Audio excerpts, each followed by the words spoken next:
Et pour le groupe radical républicain, démocrate et progressiste, la parole est à monsieur Joël Giraud.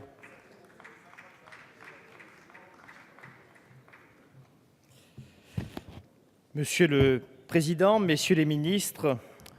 monsieur le président de la commission des finances, madame la rapporteure générale, chers collègues, nous allons donc dans quelques instants autoriser le gouvernement à percevoir les impôts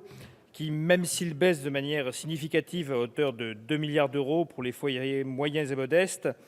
n'en constituent pas moins le moyen le plus significatif pour agir et réformer notre pays.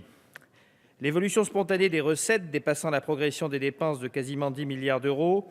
nous pouvons dire que nous sommes clairement orientés vers une diminution très sensible du déficit budgétaire et que nous serons en passe de respecter nos engagements européens en la matière. Comme je l'avais dit à cette tribune le mardi 13 octobre, lors de la discussion générale, le groupe 2 RDP se félicite de la poursuite de l'allègement des prélèvements obligatoires qu'il appelle de ses voeux depuis le début de cette législature. La réforme du prélèvement à la source de l'impôt sur le revenu recueille également notre assentiment. Nous regrettons que le toilettage des niches fiscales n'ait pas été plus important cette année et nous constatons que la maîtrise des dépenses fiscales liées au CICE est compliquée, alors qu'une mesure fine de l'efficacité de ce dispositif n'est toujours pas possible, faute de données statistiques suffisamment probantes. Nous nous félicitons par ailleurs de l'engagement d'exclusion du dispositif de CICE pour les opérateurs privés de leurs activités d'archéologie préventive, confirmé lors de l'examen de la première partie de ce projet de loi de finances, évitant ainsi de créer une distorsion de concurrence au détriment des acteurs publics et de maintenir un effet d'aubaine sur des activités qui, en outre, ne souffrent par définition d'aucune délocalisation. Nous nous félicitons également de l'adoption de certains de nos amendements, même s'ils l'ont été contre l'avis du Gouvernement. L'extension de l'assiette du FCTVA aux dépenses d'entretien de la voirie pour 300 millions d'euros constitue un effort appréciable pour les communes, en particulier rurales, car ce poste de dépenses grève lourdement leur budget.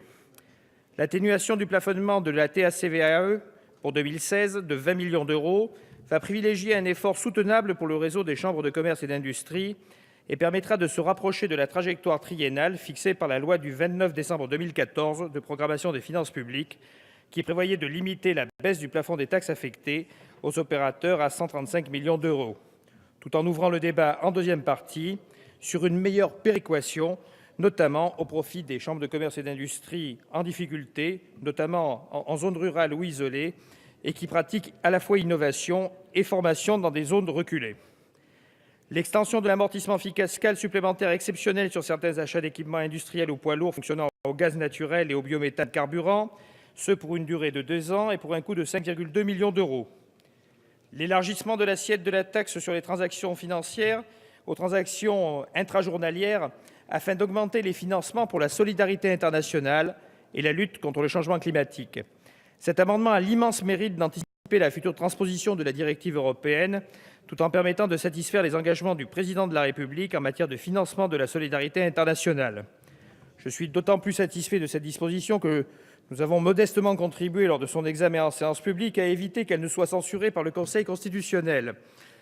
Par ailleurs, nous approuvons la nouvelle hausse du budget pour l'aide au développement, avec l'affectation d'une fraction de 25% du produit de la TTF.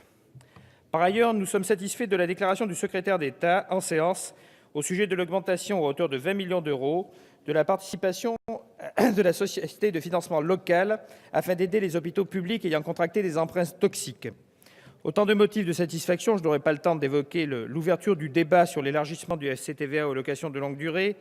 l'allègement de la fiscalité locale ou l'augmentation du budget de France Télévisions, qui conduiront d'autant plus les députés du groupe 2 RDP à adopter cette première partie du projet de loi de finances, que le climat apaisé qui a présidé à l'examen des recettes de l'État pour 2016 a permis de rapprocher les points de vue et de dégager des lignes de force, illustrant ainsi que la bonne volonté et la nécessité de réussir valent mieux que les postures et leur cortège d'hypocrisie.